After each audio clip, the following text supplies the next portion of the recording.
अध्याय 14। सत्यवादी राजा हरिश्चंद्र। संवाद अध्ययन से पूर्व। बच्चों, हमें हमेशा सत्य की राह पर चलना चाहिए। दादी जी, ये सत्य की राह कैसी होती है? कल्याण की भावना को हृदय में बसाकर चलने वाला व्यक्ति ही सत्यवादी होता है। बच्चों, तुम्हें भी इसी राह का अनुसरण करना चाहिए। क्यों दादी जी? क्योंकि जीत हमेशा सत्य की होती है। संवाद का मूल तत्व। प्रस्तुत संवाद में यह बताया गया है कि विपरीत परिस्थितियों में भी सत्य और धर्म का साथ न छोड़ने वाले आदर्शवादी राजा हरिश्चंद्र के पद चिन्हों का हमें अनुसरण करना चाहिए।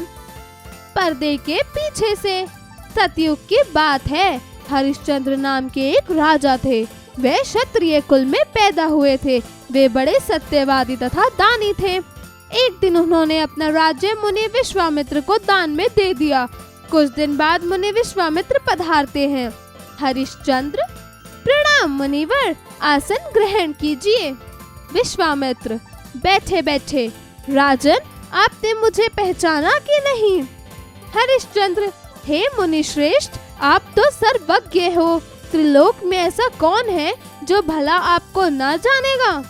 विश्वामित्र: मैं आपसे आज कुछ मांगने आया हूँ।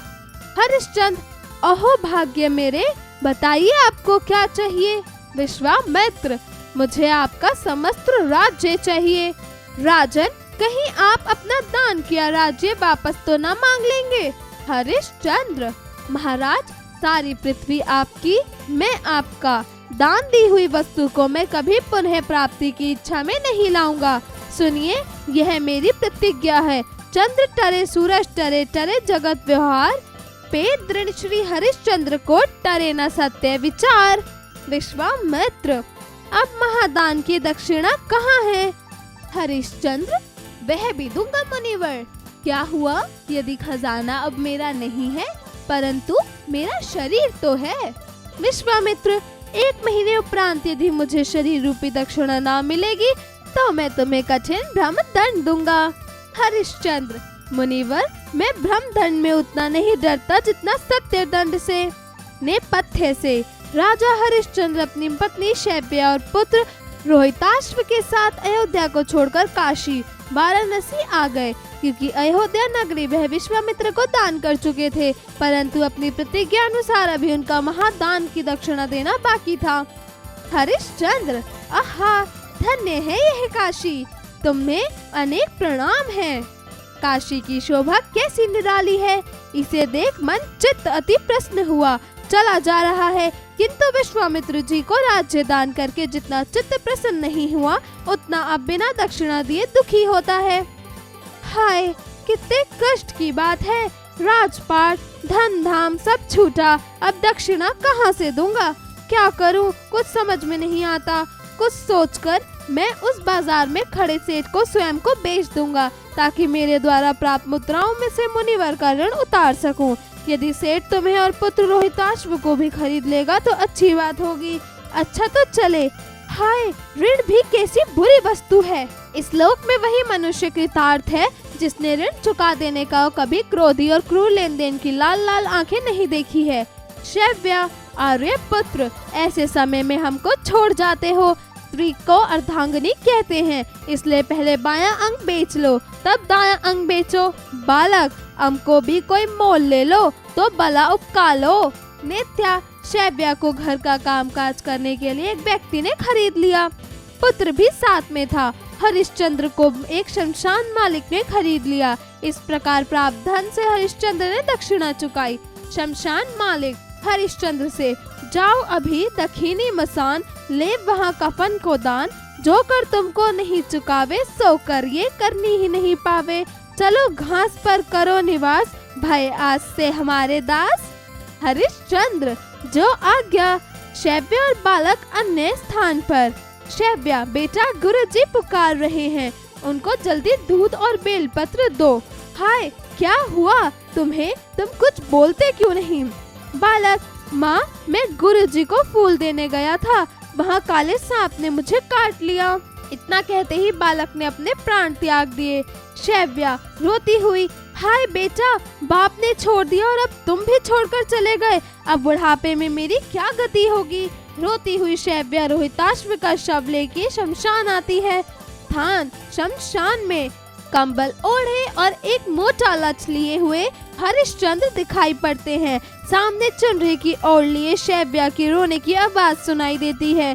हरिश्चंद्र, शमशानपति की आज्ञा है कि आधा कफन दिए बिना कोई मुर्दा ना फूकने पाए, इसलिए तुम भी पहले हमें कपड़ा दो, तब किराया कराओ।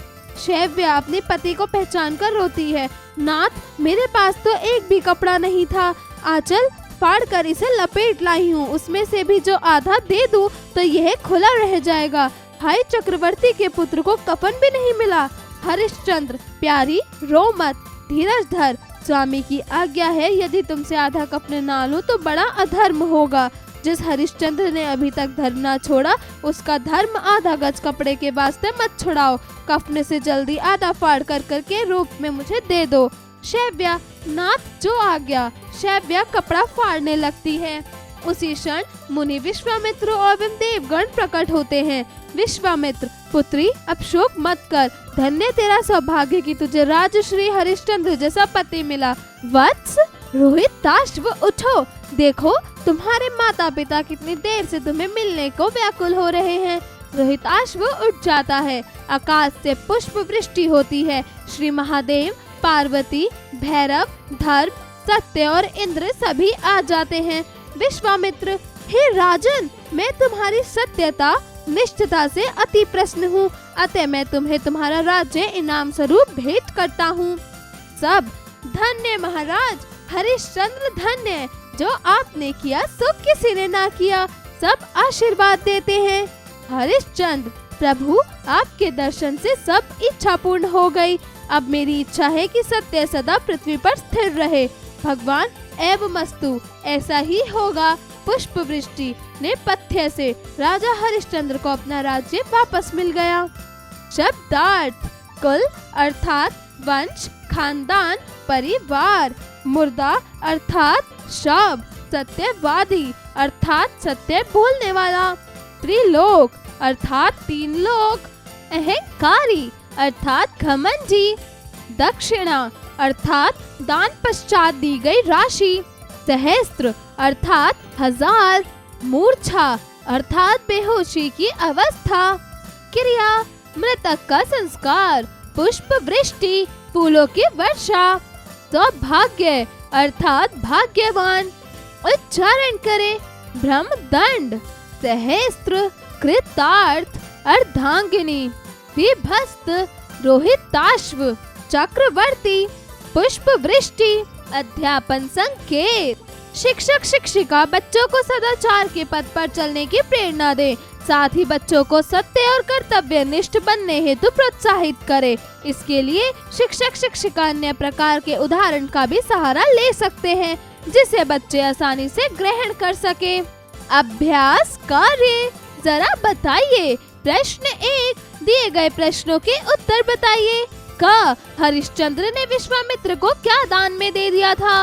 उत्तर, राजा हरिश्चंद्र ने विश्वामित्र को अयोध्या नगरी दान में दी थी। ख, हरिश्चंद्र ने विश्वामित्र जी को क्या ग्रहण करने का आग्रह किया? उत्तर, राजा हरिश्चंद्र ने विश्वामित्र को आसन ग्रहण करने के लिए कहा। ग, विश्वामित्र जी ने दान लेने के बाद राजा से किस वस्तु की मांग की? उत्तर, विश्वामित्र जी ने दान लेने के बाद राजा से दक्षिणा की मांग की। घ, अयोध्या नगरी छोड़ राजा हरिश्चंद्र किस नगरी आ गए थे? उत्तर, अयोध्या नगरी छोड़ राजा हरिश्चंद्र काशी नगरी आ गए थे। जरा लिखिए। प्रश्न 2, दिए गए प्रश्नों के उत्तर लिखिए। क, विश्वामित्र को वचन देते हुए राजा ने क्या प्रतिज्ञा ली? उत्तर, राजा हरिश्चंद्र ने विश्वामित्र को वचन देते हुए राजा ने यह प्रतिज्ञा की कि वे दान दी हुई वस्तु को कभी पुनः प्राप्ति की इच्छा में नहीं लाएंगे। ख, हरिश्चंद्र ने पत्नी एवं पुत्र को किसे बेचा और क्यों? उत्तर, राजा हरिश्चंद्र ने पत्नी एवं पुत्र को सेठ को बेचा ताकि दान के पश्चात विश्वामित्र जी को दक्षिणा देकर स्वयं को ऋण मुक्त कर सके। ग, राजा हरिश्चंद्र को अपना राज्य किस प्रकार पुनः प्राप्त हो सका? उत्तर, राजा हरिश्चंद्र की सत्यता निष्ठता देखकर विश्वामित्र जी प्रसन्न हुए और उन्होंने पुनः अयोध्या नगरी राजा को भेंट स्वरूप दे दी। इसी कारण से राजा को उनकी नगरी वापस मिली। घ हरिश्चंद्र के किन गुणों की ख्याति संसार में प्रसिद्ध हुई? उत्तर, राजा हरिश्चंद्र की निष्ठता, सत्यता जैसे गुणों की ख्याति संसार में प्रसिद्ध हुई। प्रश्न 3, दिए गए प्रश्नों के लिए उचित विकल्प का चयन कीजिए। क मुनिवर डैश ग्रहण कीजिए। उत्तर, आसन। ख महादान की डैश कहाँ है? उत्तर, दक्षिणा। ग काशी की शोभा कैसी डैश है? उत्तर, निराली। घ डैश की आज्ञा है कि आधा कफन दिए बिना कोई मुर्दा ना फूकने पाए। उत्तर, शमशान पति।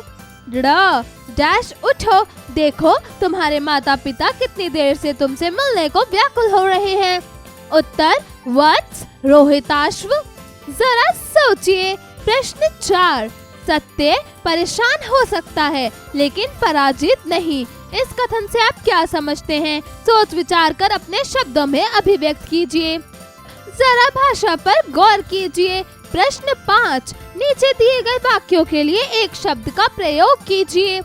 का ऐसा स्थान जहाँ मुर्दों को जलाया जाता है। उत्तर, शमशान। ख जिसका कोई शत्रु ना हो। उत्तर, आजाद शत्रु। ग उच्च कुल से संबंध रखने वाला। उत्तर, कुलीन। घ रात में घूमने वाला। उत्तर, निशाचर। ड़ जो जीने की प्रबल इच्छा रखता हो। उत्तर, जजीवशा। प्रश्न 6, नीचे दिए गए शब्दों से वाक्य का निर्माण कीजिए। क धार्मिक। उत्तर, काशी एक धार्मिक नगरी है। ख सत्यवादी। उत्तर, राजा हरिश्चंद्र सत्यवादी राजा थे। ग सौभाग्य। उत्तर, संसार में प्रत्येक वस्तु सौभाग्य से मिलती है। घ दारुण। उत्तर, राजा हरिश्चंद्र को अपनी निष्ठता, सत्यता के चलते कोई दरिद्र दुखी को गुजरना पड़ता था। ड़ गति। उत्तर, समय की गति कभी नहीं रुकती है। प्रश्न 7, नीचे दिए गए उपसर्गों के माध्यम से दो दो शब्दों का निर्माण कीजिए। क गैर। ख बु। ग स्वह। घ सत। ड़ निर। प्रश्न 8, नीचे दिए गए शब्दों के लिंग परिवर्तित कीजिए। क सेठ। उत्तर, सेठानी। ख विद्वान। उत्तर, विदुषी। ग कवि। उत्तर, कवियत्री। घ देव। उत्तर, देवी। प्रश्न 9, दिए गए वाक्यों में विशेषण शब्दों को रेखांकित करके लिखिए। क प्रार्थना सभा में 100 लोग उपस्थित थे। उत्तर, 100।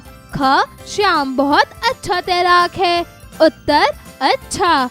ग एक कौवा अपने काले पंखों को फैलाकर खिड़की पर बैठ गया। उत्तर, काले। घ सुलक्षणा ने रंजना के लिए अधिक भोजन रखा। उत्तर, अधिक। ड़ पृथ्वी को नीले ग्रह के नाम से जाना जाता है। उत्तर, नीले। जरा रचनात्मक कार्य कीजिए। प्रश्न 10, प्रस्तुत पाठ में विश्वामित्र नामक पात्र को एक कठोर स्वभाव वाले व्यक्ति के रूप में प्रस्तुत किया गया है। क्या सचमुच में सन्यासी का स्वभाव इतना कठोर होता है? कक्षा में चर्चा कीजिए। प्रश्न 11, प्रस्तुत संवाद को आधार बनाकर सत्य को केंद्र बिंदु में रखते हुए एक अनुच्छेद की रचना कीजिए। जरा दिमाग लगाइए। प्रश्न 12, राजा हरिश्चंद्र की यह पौराणिक कथा अपनी मूल कहानी का अंश मात्र है। प्रस्तुत पाठ को आधार बनाकर संपूर्ण कहानी को कक्षा में सुनाइए। जीवन कौशल एवं मूल्य परक प्रश्न। प्रश्न 13, सत्य का आचरण हमारे जीवन में सकारात्मक सोच को बढ़ावा देता है। इस आचरण को समाज निर्माण में किस प्रकार उपयोगी सिद्ध करेंगे?